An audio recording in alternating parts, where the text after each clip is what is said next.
하나님의 말씀 구약성경 민수기 20장 1절부터 13절까지 봉독하겠습니다. 함께 읽겠습니다. 첫째 달에 이스라엘 자손 곧 온 회중이 신광야에 이르러 백성이 가데스에 이르더니 미리암이 거기서 죽음에 거기에 장사되니라. 회중이 물이 없으므로 모세와 아론에게로 모여드니라. 백성이 모세와 다투어 말하여 이르되 우리 형제들이 여호와 앞에서 죽을 때에 우리도 죽었더라면 좋을 뻔하였도다. 너희가 어찌하여 여호와의 회중을 이 광야로 인도하여 우리와 우리 짐승이 다 여기서 죽게 하느냐? 너희가 어찌하여 우리를 애굽에서 나오게 하여 이 나쁜 곳으로 인도하였느냐? 이곳에는 파종할 곳도 없고 무화과도 없고 포도도 없고 석류도 없고 마실 물도 없도다. 모세와 아론이 회중 앞을 떠나 회막문에 이르러 엎드리매 여호와의 영광이 그들에게 나타나며 여호와께서 모세에게 말씀하여 이르시되 지팡이를 가지고 내 형 아론과 함께 회중을 모으고 그들의 목전에서 너희는 반석에게 명령하여 물을 내라 하라.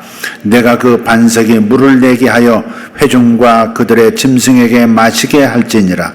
모세가 그 명령대로 여호와 앞에서 지팡이를 잡으니라. 모세와 아론이 회중을 그 반석 앞에 모으고 모세가 그들에게 이르되 반역한 너희여 들으라. 우리가 너희를 위하여 이 반석에서 물을 내랴 하고 모세가 그의 손을 들어 그의 지팡이로 반석을 2번 치니 물이 많이 솟아나오므로 회중과 그들의 짐승이 마시니라. 여호와께서 모세와 아론에게 이르시되 너희가 나를 믿지 아니하고 이스라엘 자손의 목전에서 내 거룩함을 나타내지 아니한 거로 너희는 이 회중을 내가 그들에게 준 땅으로 인도하여 드리지 못하리라 하시니라. 이스라엘 자손이 여호와와 다투었으므로 이를 무리바 무리라 하니라. 여호와께서 그들 중에서 그 거룩함을 나타내셨더라. 아멘. 그러므로 우리가 여호와를 알자, 힘써 여호와를 알자. 그의 나타나심은 새벽 빛같이 어김없나니 비와 같이 땅을 적시는 늦은 비와 같이 우리에게 임하시리라 하리라. 호세아 6장 3절 말씀. 아멘. 어머니는 3년 전 이광선 목사님의 설교를 유튜브로 처음 들으셨습니다.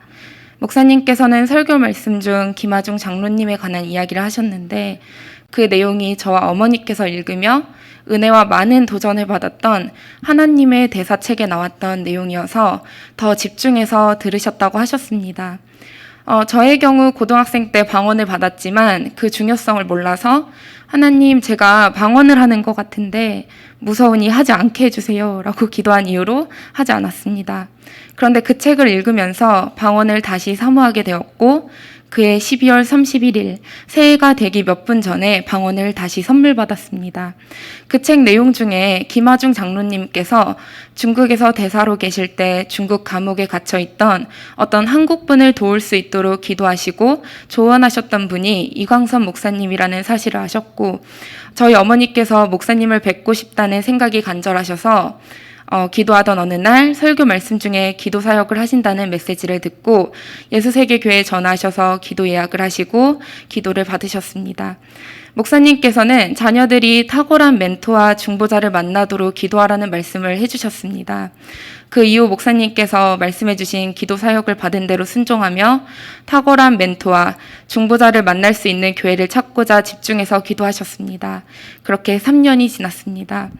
작년 말 분당 근처로 이사할 계획과 여러 가지 중요한 기도 제목을 가지고 기도하던 중 목사님과 예수세계교회가 생각나신 어머니는 올해 초 저와 함께 교회에서 기도 사역을 받았습니다. 지금까지 탁월한 멘토를 만나고 싶다는 마음을 가지고 기도하고 있었는데 목사님을 뵙는 시간 동안 목사님께서 저와 동생의 멘토가 되어주시면 좋겠다는 생각을 가지게 되었고 집에 돌아가면서 이사하면 예수세계교회에 다니고 싶다는 이야기를 어머니와 함께 했습니다. 그리고 올해 3월 말에 이사한 후 새벽 예배에 참석해도 되는지 권사님께 연락드리고 이사 후에 예수세계교회에서 새벽 예배를 드리기 시작했습니다. 저희는 새벽 예배 첫날부터 은혜와 위로를 넘치게 받았습니다. 저희의 마음을 정확히 아시는 듯한 새벽 예배 말씀과 주님의 임재하심이 풍성하게 느껴지는 예배당에서 기도하는 기쁨을 누릴 수 있었기 때문입니다. 그리고 그 주에 이광선 목사님께서 윤성 교사님의 성경적인 꿈과 해석이라는 책을 선물해 주셨는데 책 제목을 본 순간부터 은혜를 많이 받았습니다. 저희 가족이 꿈을 많이 꾸고 꿈 해석에 대한 사모함이 늘 있었기 때문입니다. 그리고 책을 읽고 나서 꿈과 해석에 대한 확신이 더 커지자 꿈을 더 많이 그리고 자세히 꾸게 되었습니다. 며칠 후 저녁에는 밤에 기도하고 잠에 들었는데 꿈에서 예수님께서 저를 찾아와 주셨습니다. 꿈속에서 하나님은 저의 인생책을 펼쳐 보여주시면서 현재 내 인생이 어디까지 왔는지 보여주셨고 잠들기 직전 기도했던 질문들에 대해 대답해 주셨습니다. 그리고 잠에서 깨어 노트에 서둘러 꿈을 적고 나니 하나님께서 제 모든 기도를 들으시고 계셨고 저와 늘 함께 계셨다는 감사함에 눈물이 나고 설레어서 바로 잠을 청할 수 없었습니다. 그래서 어머니를 바로 깨워서 하나님께서 제게 주신 말씀과 꿈을 나누고 감사의 눈물과 행복에 젖어 그날 잠에 들었습니다. 하나님께서 제 모든 기도를 듣고 계셨다는 것과 그분의 다정하시고 부드러운 바람 같은 목소리를 생각하면 정말 지금도 행복합니다. 그리고 매일 새벽 예배에 참석하여 은혜를 누리며 주님의 마음을 구하던 중 윤성 교사님의 금요일 설교 말씀 중 우리 교회는 꿈을 꾸고 마음껏 나누는 교회다라는 말씀을 듣고 저희 가족이 기도하던 교회 공동체가 이곳이라는 응답과 확신을 갖게 되었습니다. 3년 전에 영상을 통해 이광선 목사님을 처음 만나게 하시고 3년의 시간을 기도로 준비시키셨고 하나님 아버지의 계획하신 때에 예수세계교회의 한 가족으로 등록해 하셨습니다. 하나님은 이곳에서 복음의 메시지를 계속해서 주시며 저희를 성장시키시고 깨닫는 은혜를 주셨는데 교회 등록부터 시작해서 소망을 주시고 기도하게 하시는 모든 제목들에 대해 빠르게 응답해 주셨습니다. 저는 이사를 계획한 직후부터 이직을 두고 기도했습니다. 연초에 목사님께 기도 사역을 받았을 때 지금은 자기 사업을 그리는 것이 아니라 회사에 들어가 체계를 배워야 한다고 하셨고 지금까지와는 다른 일을 많이 하게 될 것이라는 말씀을 받아 그 말씀을 바탕으로 기대하고 있었습니다. 그런데 이직할 회사나 학원을 열심히 찾아보는데도 넣을 곳이 눈에 들어오지 않아 한 군데도 서류를 넣지 못했습니다. 그러다 6월 15일 지난주 화요일에 신방을 받고 다음날 아침에 한 어학원에 이력서를 제출하고 면접 날짜를 받아 영어 테스트와 실강, 면접 등을 보게 되었는데 처음에는 기도하던 몇 가지 부분에 맞는 어학원이라고 생각해서 이력서를 넣었습니다. 그런데 이곳이 어학원에서 시작하여 영어교육 어플과 문제집을 만드는 회사였고 원장님은 학원과 회사를 같이 운영하다 보니 시간과 체력의 한계로 인해 학원의 원장으로 키울 선생님을 찾고 계셨습니다. 그래서 강사 업무뿐 아니라 문제집을 편집하고 교육 커리큘럼을 개발하는 여러 업무를 동시에 배울 수 있는 회사였습니다. 목사님께서 제게 역대상 12장 32절에 시세를 아는 자에 대한 말씀을 주셨는데 그 시세를 아는 능력은 주님의 일하심을 감사할 때 저절로 깨닫게 될 것이라는 말씀을 해주셨고 원장님과 면접을 보면서 교육계의 현황과 내가 앞으로 무엇을 준비해야 하는지를 듣게 되었습니다. 모든 상황과 목사님께서 신방 때 말씀해 주셨던 줄로 잰 듯한 하나님께서 주신 장소가 이곳이 맞다는 생각이 들어 신방 이틀 후 이직을 결정하게 되었습니다. 저희 가족을 예수 세계교회에 오게 하시고 하나하나 줄로 잰 듯 정확하게 이끌어 가시는 주님의 은혜를 경험하며 보는 삶이 늘 감격되고 기대가 되고 어떤 때는 너무 놀랍습니다. 하나님의 완전하심과 선하심을 고백하며 매 순간 감사하고 행복하게 누리게 하시는 주님께 감사드립니다. 감사합니다.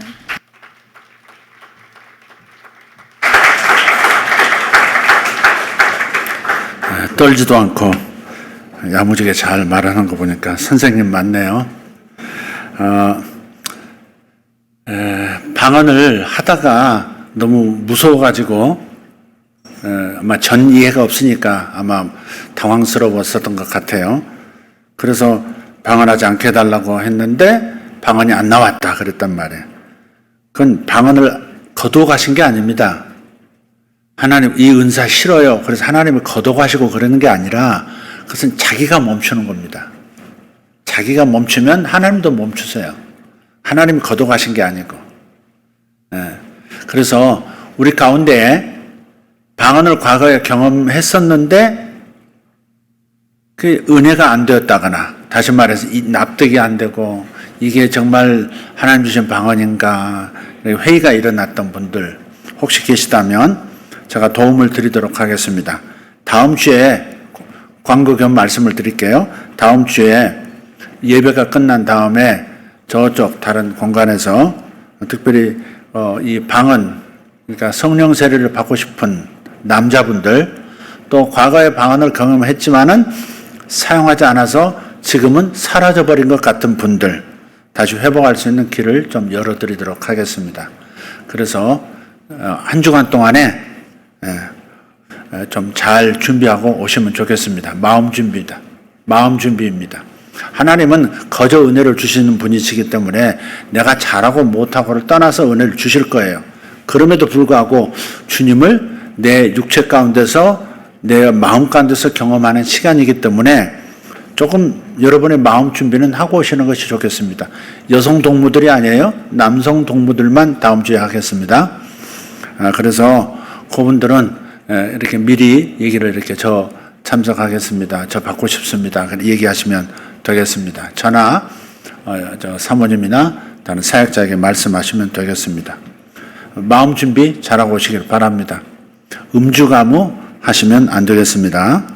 한 주간 동안 뭐 성령 세례 받은 다음에 또 음주가무 해도 된다. 이건 아닙니다. 어쨌든 그래도 마음은 준비, 최소한도 하나님 앞에 자세는 좀 가지고 오셔야 되지 않겠습니까?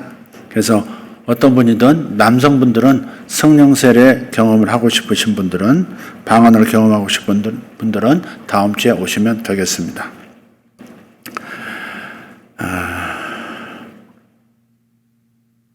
이제 말씀을 나누죠. 그 전에 한번 드렸던 비유입니다. 예화입니다. 한 마을에 나이트클럽이 있었습니다. 음주 가무를 하는 곳이죠. 그 마을에서 목회하는 목사님 한 분이 나이트클럽을 지날 때마다 무언가 액션을 취했어요. 지나갈 때마다 그 나이트클럽을 향해서 저주를 퍼부었습니다. 망해버려라. 네 문에는 아무도 드나들지 못하게 될 것이다. 이렇게 선포했어요. 하나님께서는 간음이라든지 우상숭배라든지 이런 것들을 미워하시는 분이죠. 이런 죄를 미워하세요. 게다가 실제로 그 건물 안에서 무슨 일이 벌어지는지 누가 알겠습니까? 목사님 속에 온갖 상상이 일어나는 겁니다. 목사님은 자신이 핵심을 정확하게 파악하고 있다고 확신을 했어요. 그래서 언제든지 그 장소에만 가면 같은 행동을 할 예정이었습니다. 그런 마음을 꽉 먹었어요. 저주하여 무너뜨리리라. 저주를 퍼부었던 그 다음 날 다시 목사님이 그곳을 지나고 있었습니다. 그런데 나이트클럽 건물에 수많은 사람이 드나들면서 그야말로 문전성시입니다. 지난번보다 훨씬 더 많은 손님이 몰려든 것 같기도 합니다. 목사님 생각했어요. 어떻게 이런 일이 일어날 수 있을까? 하나님께서 그토록 싫어하시는 일인데 어쩌면 이리도 번영할 수 있을까? 그래서 이전보다 더욱 강한 목소리로 핵심적인 내용을 선포했습니다. 이 더러운 장소, 내가 너를 저주한다. 내가 명하노니 이곳의 문들은 닫힐지어다. 완전히 폭삭 망하라. 그런데 그가 나이트클럽을 저주하면 저주할수록 이상하게도 그 사업은 더 번창하는 것만 같은 거예요. 그러던 어느 날이었습니다. 그날도 그 목사님은 여느 때와 마찬가지로 성실한 태도로 나이트클럽을 저주했습니다. 바로 그때 그의 마음 깊숙한 곳에서 주님의 음성을 들으셨어요. 이렇게 말씀하십니다. 너는 왜 내가 생명을 준 사람들을 저주하느냐? 나는 너에게 준 생명을 그들에게도 동일하게 주었단다. 이 말씀을 주님으로부터 듣고 난 다음에 자동차 안에서 깊이 생각을 하죠. 그리고 한 가지 사실을 깨달았어요. 문제는 그 사업 자체가 아니었다는 겁니다. 단골이 되어서 그곳을 드나드는 사람들의 무분별함, 바로 그 부분이 문제였습니다. 마태복음 5장 44절에 이런 말씀이 있어요. 나는 너희에게 이르노니 너희 원수를 사랑하며 너희를 박해하는 자를 위하여 기도하라. 한번 같이 읽어볼까요? 나는 너희에게 이르노니 너희 원수를 사랑하며 너희를 박해하는 자를 위하여 기도하라. 이 원수를 축복하라는 이 개념이 정말로 놀랍습니다. 축복하는 것은 확실히 무언가를 하나의 방식에서 또 다른 방식으로 바꾸어 놓으시는 하나님의 방법이 맞습니다. 마치 새롭게 언어를 배우는 사람처럼 그 목사님은 나이트클럽의 소유주 그리고 그 안에 드나드는 사람들을 축복해 주기 시작했습니다. 근데 이게 처음에는 무척이나 어색하고 서투른 거예요. 그렇지만 그들을 축복하는 동안에 그의 마음에는 주님의 기쁨이 느껴지기 시작했습니다. 사람들을 회개의 자리로 이끄는 것이야말로 주님의 선하심이다 하는 사실을 점차로 깨닫게 됐습니다. 그런데 그로부터 2주일이 채 지나기도 전에 그토록 번창했던 나이트클럽이 아무런 사전 예고도 없이 문을 닫은 겁니다. 저주는 어둠이 기승을 부리도록 부추기는 원인이 되기도 합니다. 반면에 축복은 만사를 의로운 쪽으로 변화시켜 놓습니다. 이 일에서 그 목사님은 한 가지 교훈을 터득했다고 고백했습니다. 사실 이 교훈은 수많은 우리 그리스도인이 미처 깨닫지 못하고 있는 것인 듯합니다. 축복해 주는 일은 하나님의 속성입니다. 축복해 주는 것이 하나님의 속성입니다. 우리는 축복해 줌으로써 우리의 어깨에 짊어졌던 무거운 짐을 벗어버리게 됩니다. 이렇게 해서 우리는 원수들을 징벌해야 한다는 부담감도 떨쳐버릴 수 있습니다. 이제 그 목사님은 영적 전쟁에서 승리할 수 있는 또 하나의 새로운 전략을 알게 된 것이죠. 이렇게 외치는 법을 그분은 터득했습니다. 너를 향한 주님의 모든 뜻이 이루어질지어다.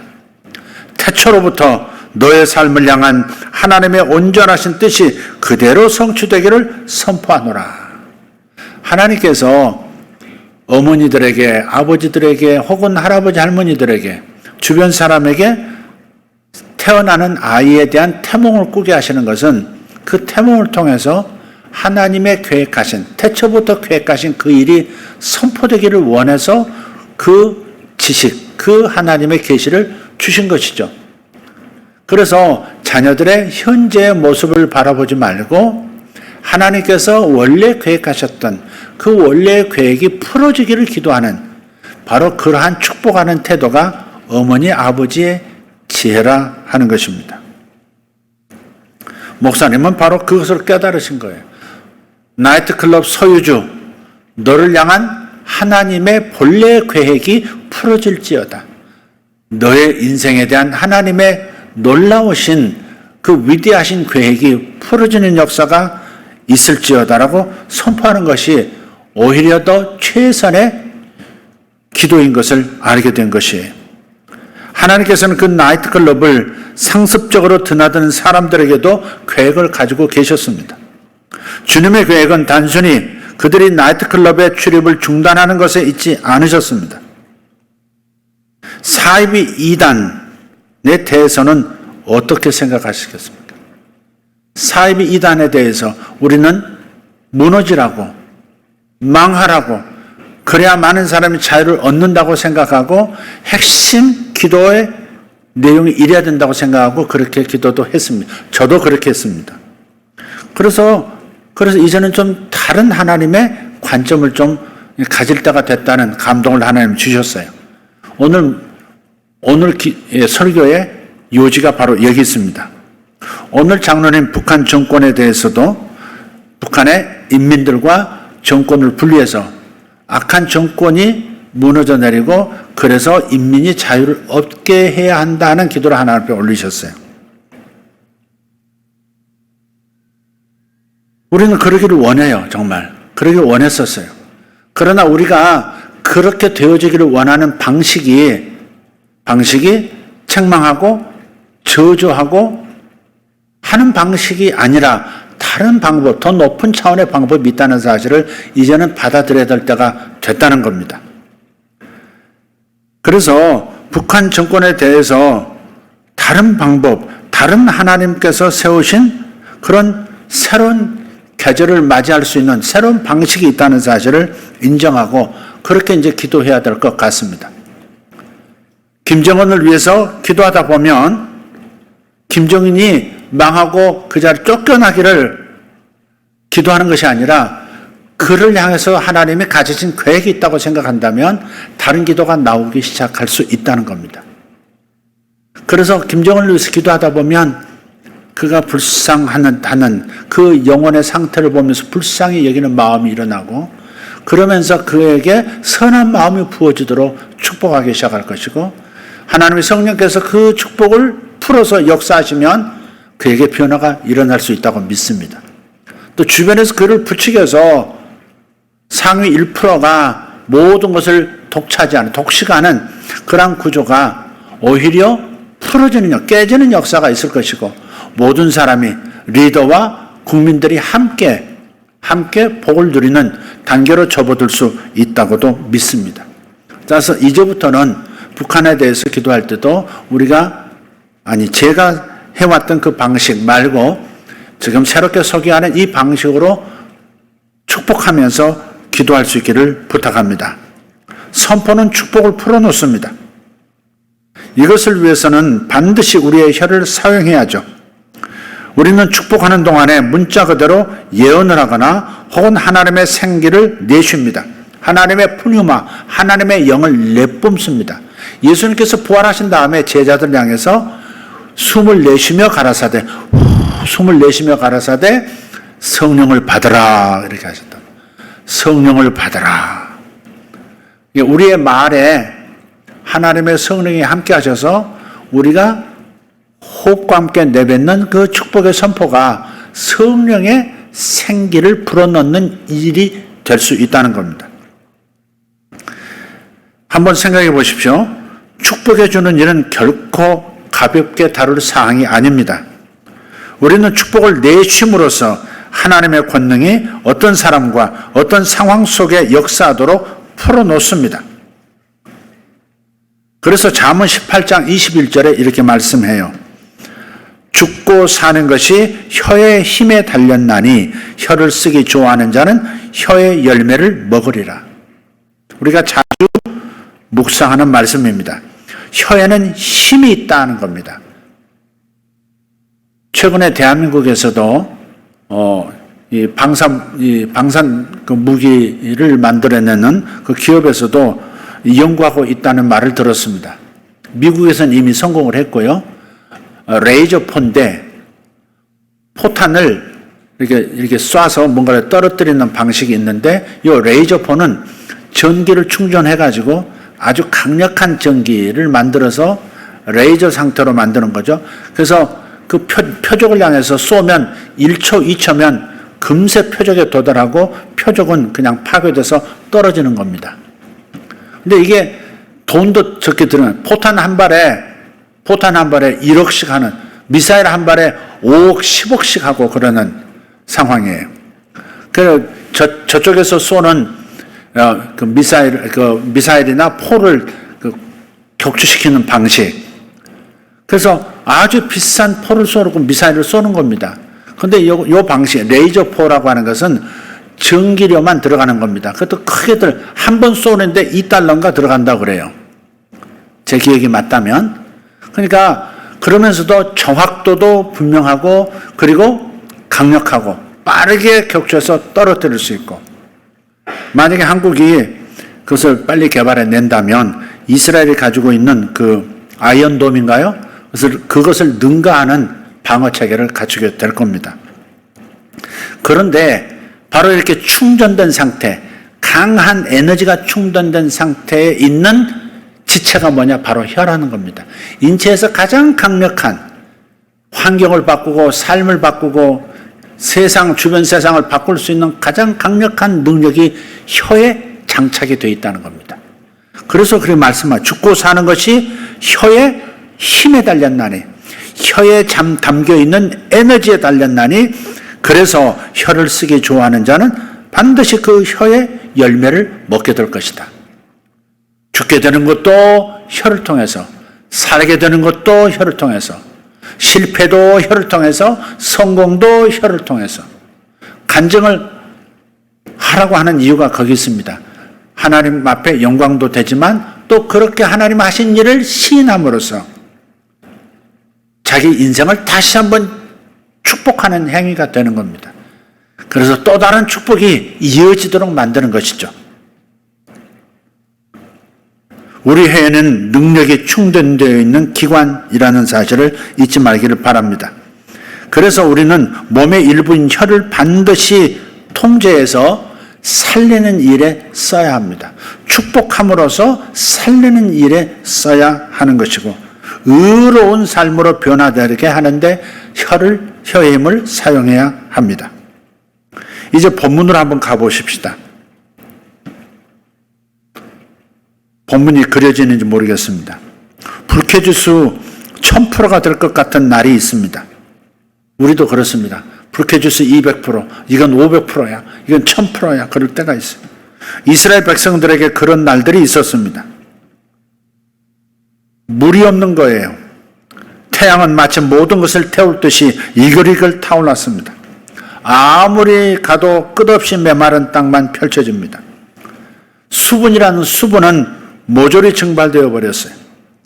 그들의 얼굴에는 뜨거운 열기만 내리쬐고 있었습니다. 그날은 특별히 더 잔혹한 날이었습니다. 목마른 짐승들이 여기저기서 우러댑니다. 그리고 어린 가축들이 쓰러지기 시작합니다. 그래서 백성들은 물이 없다고 투덜댑니다. 그리고 어린아이들은 그 열사병 걸려서 아비의 등에 엎혀서 이동합니다. 도저히 여행을 계속할 수 없는 상황까지 이르는 겁니다. 이 이야기가 출애굽기 17장 1절에 이하에 나옵니다. 그래서 모세는 무언가 방도를 마련해야 했습니다. 그들은 얼마 전에 이집트를 빠져나와서 지금 도망하고 있는 중입니다. 그런데 시간이 갈수록 오히려 자신들이 살았던 그 애굽이야말로 약속의 땅이었던 것처럼 느껴졌습니다. 목마름이 있었고 피곤 때문에 백성들의 생각이 점점 왜곡되기 시작합니다. 뇌에 수분이 공급되지 않으면 환각 증세까지 보이기 시작하죠. 심지어 그들은 이전에 애굽에서 살았던 노예 시절을 좋은 추억으로 바꾸어서 떠올리기까지 합니다. 이곳저곳에서 불평하면서 울부짖는 소리가 들립니다. 이집트에서 살던 때가 더 좋았었다. 훨씬 좋았다. 여기는 물도 없고 먹을 것도 없고 석류도 없고 파도 없고 마늘도 없고 별걸 다 읊으면서 얘기합니다. 실제로 이집트에서의 삶은 그들이 좋게 추억할 만한 것이 결코 아니었죠. 그토록 힘들고 고생스러웠던 노동, 노예 감독자들의 채찍을 왜 이 사람들은 그다지도 빨리 잊어버리는 것일까? 정확한 순간에 하나님께로부터 모세에게 지시사항이 임했습니다. 물을 내려면 너의 지팡이로 반석을 쳐라. 반석을 쳐라. 이렇게 쳐라. 모세는 하나님께서 시키시는 대로 행했습니다. 그리고 물이 터져 나왔고 많은 무리가 갈증을 해소했습니다. 그런데 문제는 그들이 사는 곳이 여전히 메마른 곳이라는 겁니다. 이스라엘 백성은 다시 갈증을 느꼈습니다. 그게 오늘 본문입니다. 이번에 벌어진 일도 첫 번째 경우와 매우 유사합니다. 백성은 목말라 했고 불평을 터뜨렸고 심지어 모세와 아론을 향해서 공격적인 발언을 하기 시작합니다. 그리고 다시 하나님께로부터 지시사항이 임했습니다. 이번에는 모세에게 반석을 향해서 선포해라. 물을 내라. 이렇게 물을 내라. 이런 말로 선포하라고만 말씀하셨습니다. 그런데 모세는 여전히 하나님의 권위를 지닌 채로 바위를 내리칩니다. 그의 행동은 하나님께서 지시하신 내용과는 거리가 분명히 멀었습니다. 지팡이를 사용하지 말았어야 했습니다. 지금은 새로운 계절이 됐거든요. 그동안 백성의 불평, 불만은 끊임없이 모세의 귀에 들려왔습니다. 지도자 중에 모세처럼 이러한 일들을 감당할 만한 사람이 몇이나 있을까? 모세는 지금 200만 명 이상이나 되는 거대한 무리를 이끌고 그들에게는 비우호적인 지역들을 통과하는 중입니다. 그리고 그들이 가려고 하는 목적지는 실제로 잘 알지도 못하는 그런 땅이었습니다. 그러다 보니까 무리 중에 수많은 사람이 애굽을 그리워하면서 원망하고 불평했습니다. 여기에서 모세가 좌절감을 느끼게 되었습니다. 사실은 그도 목마르고 피곤한 상태 마찬가지입니다. 1절을 보면 그의 누나 미리암은 바로 얼마 전에 세상을 떴습니다. 얼마 전에, 바로 며칠 전에 장사를 지냈어요. 백성들도 이 모든 사실을 알고 있을 터입니다. 그런데도 그들은 자신들이 처한 상황에만 온통 사로잡혀 있는 겁니다. 그들은 하나님께서 모세를 통해 저들을 인도해서 약속의 땅으로 이끄신다는 사실을 잊어버렸습니다. 의심할 여지 없이 모세는 홀로 외롭게 고통과 좌절을 겪습니다. 화가 머리끝까지 치밀어 올랐습니다. 백성들의 불평과 공격에만 정신이 팔려 있다 보니까 반석을 치지 말고 말로만 선포하라는 주님의 그 지시사항을 그만 놓쳐버렸습니다. 사탄은 우리가 피곤해질 때를 기다립니다. 우리가 지칠 때를 사탄은 기다려요. 원수는 우리가 취약해질 때만을 기다립니다. 바로 그때 공격이 들어와요. 직장 일 때문에 너무 신경을 쓰면서 그러면서 퇴근했을 때 바로 그때 문제가 발생하죠. 배가 많이 고파요. 빨리 밥을 먹어야 에너지를 공급받아야 될 텐데 에너지를 공급받지 못하니까 뇌가 어수선합니다. 아우성을 칩니다. 바로 그렇게 취약해져 있을 때, 잠을 많이 자지 못했을 때, 많은 사람들에게 말을 들으면서 스트레스를 받았을 바로 그 취약한 상태 때, 그때가 될 때를 사탄은 항상 기다린다는 사실을 기억하시고 여러분의 몸도 마음도 최상의 상태로 유지하려고 노력하셔야 합니다. 사탄의 전략을 이해해야 합니다. 그래서 모세도 여기에 말려든 겁니다. 모세가 가장 취약한 상태, 마음이 가장 어려울 때 사탄은 역사한 것이죠. 기억력도 사라졌습니다. 그래서 모세는 반석을 향해서 명하는 대신에 먼저 백성을 향해서 외쳤습니다. 대상이 달랐어요. 그는 지팡이를 쥐고 그들에게 다음과 같이 말합니다. 반역한 너희여 들어라. 우리가 너희를 위하여 이 반석에서 물을 내줄까? 그런 다음 모세는 지팡이를 들어서 반석을 쳤습니다. 그것도 한 번 내리친 거 아니에요. 2번씩이나 내리쳤어요. 그런데도 하나님께서는 시원하고 맛있는 물이 이전처럼 콸콸 솟아나게 하셨습니다.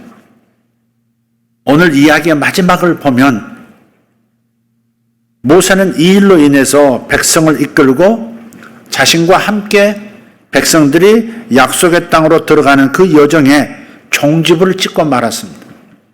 이제 그 약속을 단지 옆에서 구경만 하면서 죽어가는 사람이 될 수밖에 없었습니다. 모세가 반석을 저주한 대가 개인적으로는 엄청났습니다. 반석 앞에서 2번째로 모였을 때 모세는 하나님의 선하심을 예언적으로 드러내야만 했었죠. 하나님께서는 모세가 주님을 축복의 하나님으로서 나타내기를 원하신 겁니다. 하나님께서 모세에게 다음과 같이 말씀하셨어요. 너희가 나를 믿지 아니하고 이스라엘 자손의 목전에서 내 거룩함을 나타내지 아니한 고로 그러셨어요. 저주한다는 것, 욕한다는 것, 그것은 불신앙의 한 형태입니다. 만일 우리가 진정으로 하나님을 믿고 하나님께서 원하시는 바를 알았다면 우리는 틀림없이 반석을 축복했을 겁니다. 모세도 우리 대다수와 같은 행동을 했습니다. 눈앞의 상황에만 온통 사로잡혀서 앞으로 다가올 일에 대한 하나님의 그 놀라운 관점을 상실했어요. 축복의 주기라고 하는 것은 예언적인 특성을 지닌 일입니다. 축복해 준다고 하는 것은 지금 당장 현상적으로 드러난 모습이 아니라 앞으로 마땅히 변화되어야 할 모습을 바라보게 합니다.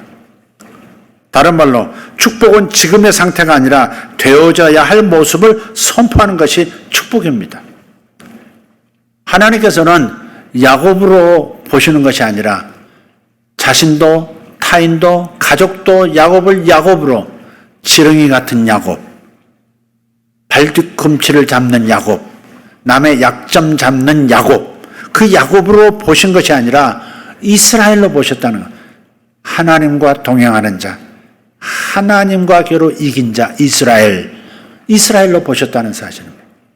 하나님은 아브라함으로 보신 것이 아니라 아브라함의 상태가 현재 모습임에도 불구하고, 그것이 사실임에도 불구하고 많은 민족의 아비라는 아브라함으로 하나님은 보셨고 아브라함으로 부르셨습니다. 우리 부모가 자녀들을 볼 때도 야곱으로 볼 일이 아닙니다. 이스라엘로 볼 수 있는 눈을 가져야 합니다. 우리 자녀를 볼 때에 아브라함으로 보는 것이 아니라 아브라함으로 보고 아브라함이라고 불러줄 수 있어야 합니다. 사례가 아니라 사라로 보고 불러줄 수 있는 그 눈을 회복하면, 그래서 그 눈으로 축복하기 시작하면 자녀들은 생각지도 못한 방식으로 상상도 못할 수준의 시간 안에 변화되는 것을 경험하게 될 겁니다. 우리의 자녀들은 축복해 주기를 기다리고 있습니다. 자신의 잠재거를 이끌어내주고 인정해줄 권위자의 목소리를 기다리고 있습니다. 누군가가 자신 속에 감춰진 그 보석을 꺼내어서 이게 너야 라고, 이게 내 모습이야 라고, 진짜 너는 이 모습이야 라고 보여줄 그 목소리를 기다리고 있다는 사실을 잊지 마시길 바랍니다. 이것은 우리 자녀만이 아닙니다. 우리 주변에 있는 모든 사람들이 자신 안에 감춰진, 자신도 제대로 들여다보지 못한 그 아름다운 보석을 끄집어내어 이게 너란다 라고 얘기해 줄 사람을 목말라 기다리고 있다는 사실을 기억하십시오. 그것은 이단에 빠진 사람들도, 악한 정권의 주구로서 움직이고 있는 사람들도 다 마찬가지입니다. 현재의 모습을 진술할 사람이 아니라 그 너머에 있는 진짜 되어져야 할 하나님이 본래 계획하신 나의 실상을 얘기해 줄 사람, 그것을 축복해 줄 사람, 그것이 너야 라고 말해 줄 사람을 기다리고 있다는 사실을 기억해야 합니다.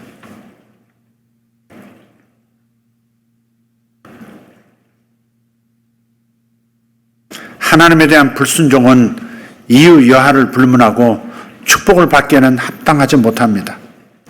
다른 사람들의 행동, 다른 사람들의 말이 우리를 괴롭힌다는 것이 변명거리가 될 수는 없습니다. 모세는 그랬겠죠. 이제 너무 늦었다는 것, 그것을 깨달았을 겁니다. 아차 했을 거예요. 그는 하나님의 음성을 분명히 들었습니다. 하지만 백성으로 인한 괴로움이 그를 압도해버린 겁니다. 우리가 다른 사람들이 하는 말과 행동에만 관심을 두는 동안에는 하나님의 말씀에 대해서는 귀 기울이지 않으려는 유혹에 쉽게 빠집니다.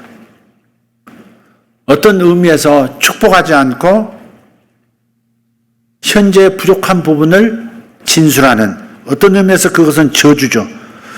저주하기라고 하는 것은 반석이신 예수님을 때리는 일이 되는 겁니다. 사람들의 영혼 안에 예수님이 함께 하시기 때문에 그 사람을 못됐다, 못났다 하는 것은, 그것이 너야 라고 하는 것은 예수님을 지팡이로 때리는 것과도 같습니다.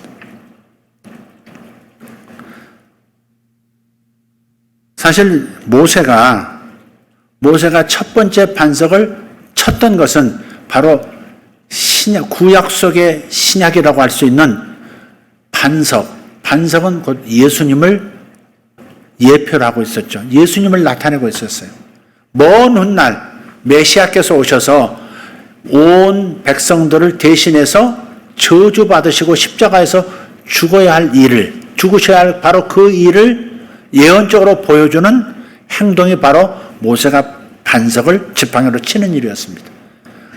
그래서 반석이 한 번은 저주를 받았어야 했습니다. 내려쳐지는 저주를 받았어야 합니다.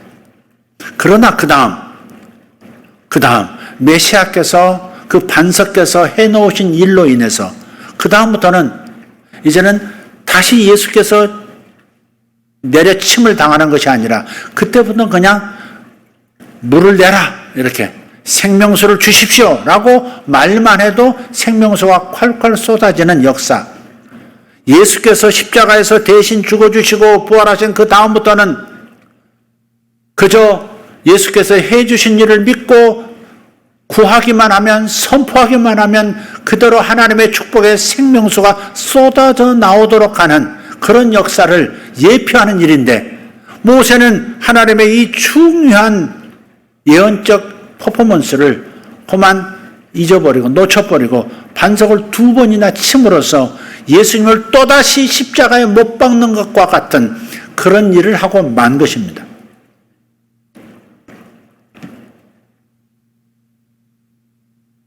그래서 오늘 이 말씀은 2번째 반석 이야기가 되겠습니다. 단지 선포하라는 겁니다. 예수께서 우리를 위해 해놓으신 일을 기반으로 이제는 믿고 선포만 하면 무한한 영적, 육적, 물리적 모든 공급이 이루어진다는 사실, 이것을 우리는 깨닫는 것입니다. 지금 이 시대는 정말 예수께서 십자가에서 해결해 놓으신 일 이후의 일이기 때문에 다시는 쳐서는 안 되는 일이죠. 우리 일상에서도 치는 일을 해서는 안 되는 것입니다. 말로서 치는 일을 해서는 안 되는 겁니다. 우리가 하려는 오직 축복하기입니다. 저주는 지금보다 못한 상태로 밀어내는 거예요. 저주한다는 것, 너는 못났어, 너 그거밖에 못해, 당신 왜 이 정도야. 최근에 어떤 기업에서, 유명한 기업에서 상사가 계속해서 한 사람을 못났다고, 너 이따위밖에 못해, 문자 보내고 자존심 상하게 만들고, 자기가 생각하는 부족함보다 훨씬 더 부족한 상태를 강조하는 상사의 그 집요한 공격에 견디지 못한 채 그냥 자살을 했어요. 극단적인 선택을 하고 말았는데 그 애는 지금 업무 정지만 받고 다른 처벌도 받지 않고 그렇게 있다는 얘기도 제가 들었습니다. 이 욕하는 것, 상대를 못났다고 말하는 이 저주는 지금보다 훨씬 못한 상태로 그를 밀어내버리는 겁니다. 마치 벼랑 끝에 서 있는 사람을 살짝 밀어버리는 것과 같은 거예요. 절망스러워서 고통스러워하는 사람을 밀어버리면 되겠습니까? 그래서 우리는 축복해야 하는 거예요. 지금의 상태를 말하는 것이 아니라 되어져야 할 모습을 선포해줘야 합니다. 되어질 그 모습을 하나님께로부터 감동을 받고 선포해주는 것, 그게 바로 우리가 해야 할 일이에요. 그래서 베드로전서 3장 9절 10절에서 이렇게 말씀하는 겁니다. 욕하지 말고 축복하라는 거예요. 한번 같이 읽어보겠습니다. 시작. 악을 악으로, 욕을 욕으로 갚지 말고 도리어 복을 빌라. 이를 위하여 너희가 부르심을 받았으니 이는 복을 이어받게 하려 하심이라. 그러므로 생명을 사랑하고 좋은 날 보기를 원하는 자는 혀를 금하여 악한 말을 그치며. 아멘. 생명을 사랑하고 좋은 날을 보기 원하는 사람, 내 인생에 좋은 날을 보기 원하는 사람, 내 자녀의 좋은 날을 보기 원하는 사람, 내 회사가 잘 되는 것을 보기를 원하는 사람, 그렇다면 혀를 금해서 저주하는, 못났다고 나쁘다고 말하는 이 혀를 금하고 강력한 능력이 와 있는 이 혀를 축복하는 것으로 잘 되리라, 잘 되는 것이 하나님의 뜻이다라고 선포해주는, 너는 이보다 훨씬 큰 자요, 큰 능력을 가진 존재라고, 큰 열매를 맺을 수 있는 존재라고 선포해주는, 축복하기로 일상을 채워야 할 줄 믿습니다. 아멘. 여러분을 갑자기 막아서는 일들이 있을 거예요. 사탄은 항상 틈을 노리니까, 우리가 취약한 마음 상태가 되기를 원하기 때문에 환경을 복잡하게 만들고, 내가 왜곡된 길을 가도록 마음이 어수선하게 만들고, 자꾸 다른 용념이 생기게 만들고, 그럴 때 자기 자신부터 축복해야 합니다. 나는 이런 존재가 아니라는 것, 나는 그리스도와 함께 하늘에 앉혀진 존재라는 것, 놀라운 통치의 자리에, 예수와 함께 통치의 자리에 앉혀진 존재라는 것, 환경을 다스릴 수 있는 자라는 것, 새로운 환경을 창조할 수 있는 자라는 것, 새로운 미래를 열 수 있는 능력이 내 혀에 있다는 사실을 알고 나는 그런 사람이 되리라고 자신에게 먼저 축복해 줘야 합니다. 아멘입니까? 하나님께서 역사하실 겁니다.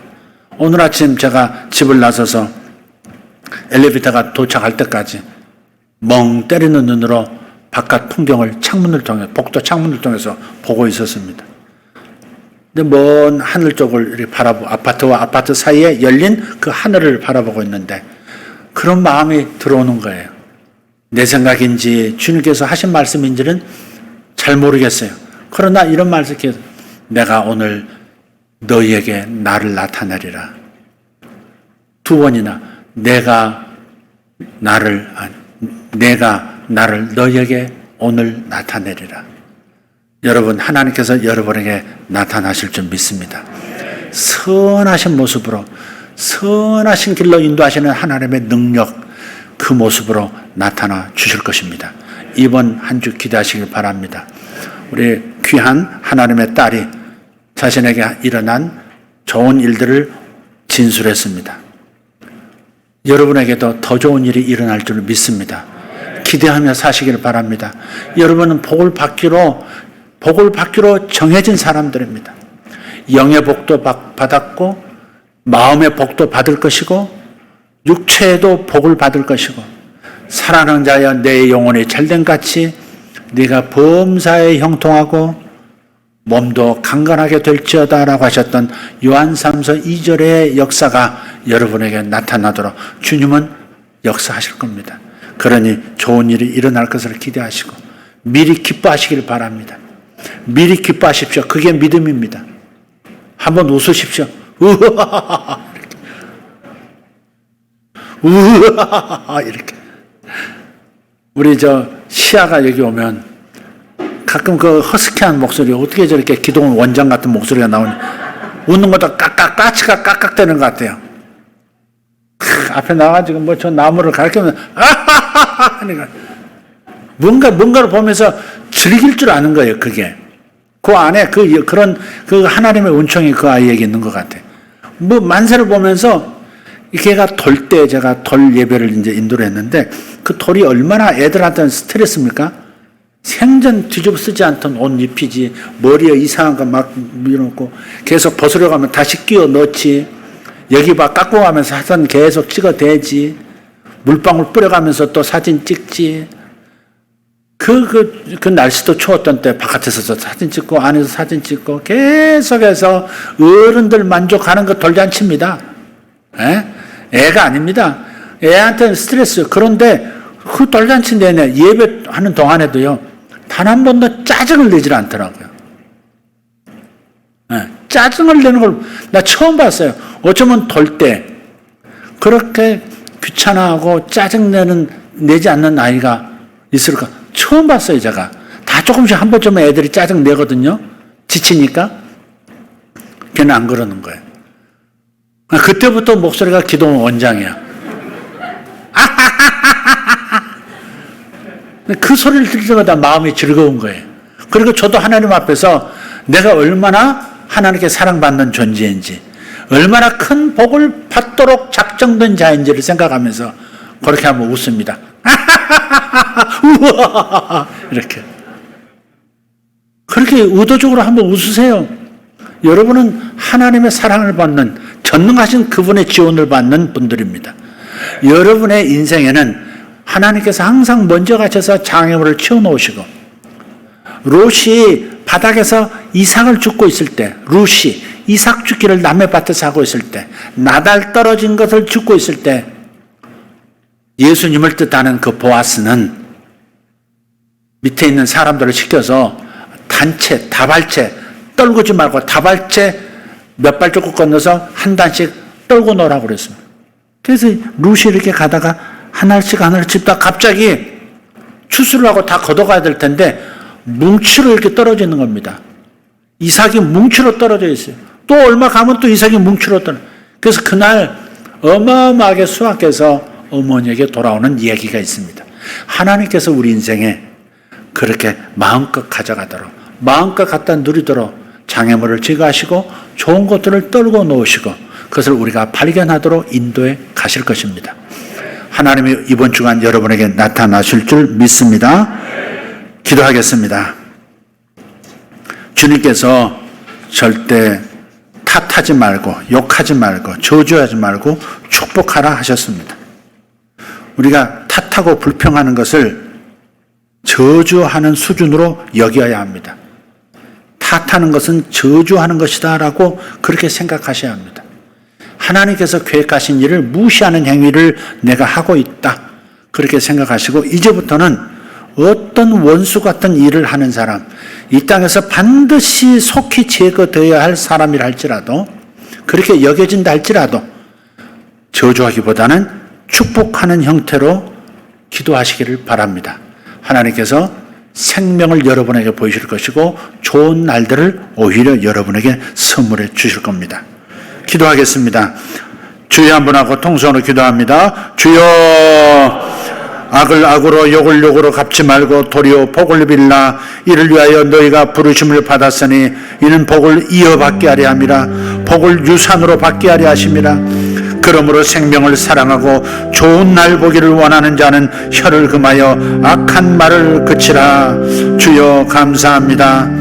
악에 대하여 악으로 대하지 아니하고 욕을 욕으로 갚지 아니하고 도리어 축복해주는 사람이 되라고 말씀하시니 감사합니다. 이제 하나님 모든 장애물을 치워야 하고 모든 악한 자를 치워야 하는 무거운 짐을 우리의 어깨에서 내려놓게 하시니 감사합니다. 그저 하나님께서 하실 일을 바라보면서 그저 축복하고 또 축복하는 것으로 우리가 자유를 얻기를 원합니다. 여기까지 수고한 모든 이들을 축복합니다. 그러나 이제부터는 전쟁이 아니라 축복하는 방식으로 승리하는 아름다운 역사를 경험하기를 원하여 이제부터 하나는 오직 욕하지 아니하고 축복하는 역사 일어나게 하옵소서. 탓하지 아니하고 불평하지 아니하고 도리어 축복하는 일로 하루를 채우는 성도들 되게 하여 주시옵소서.